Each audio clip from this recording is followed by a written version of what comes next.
உங்களுக்கு ஆர்த்ரைட்டிஸ்ங்கிற ஒரு வியாதி இருக்கா? ஆர்த்ரைட்டிஸுங்கிறது என்னன்னு நிறைய பேர்த்துக்கு தெரியும். அதாவது மூட்டு வலி. மூட்டு வலினா 2 எலும்பு பக்கத்தில் இப்படி ஒன்று சேரும்போது அந்த இடத்த தான் ஜாயிண்ட் அப்படிம்போம். அந்த ஜாயிண்ட்டுக்கு தான் மூட்டு வலி. அந்த மூட்டில் உண்டாகிற வலிக்கு மூட்டு வலிங்கிறோம். அதுக்கு தான் இங்கிலீஷில் ஆர்த்ரைட்டிஸுங்கிறாங்க.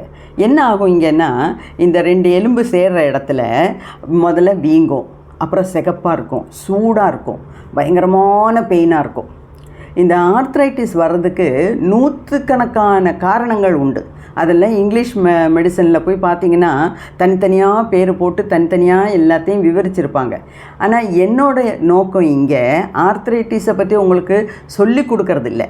அதாவது உங்களுக்கு ஆர்த்ரைட்டிஸ் இருக்குன்னு தெரிஞ்சால் 100% நிவாரணம் உங்களுக்கு ஃப்ளவர் ரெமெடிஸில் இருக்குது. அதைத்தான் நான் சொல்ல ஆசைப்பட்றேன், வேற ஒன்றும் இல்லை. ஓகேயா?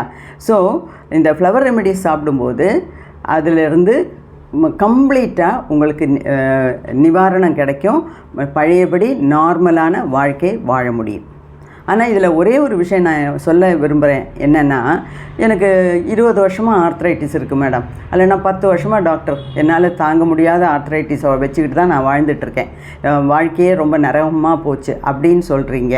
ஆனால் இந்த ஃப்ளவர் ரெமிடிஸ் சாப்பிட்டா 1 வாரம் சாப்பிடணுமா, 10 நாள் சாப்பிட்டா போகிறோமா அப்படின்னு மட்டும் நீங்கள் கேட்கக்கூடாது. 10 வருஷமாக ஆர்த்ரைட்டிஸ் இருக்குன்னா 10 மாதம் சாப்பிடணும்.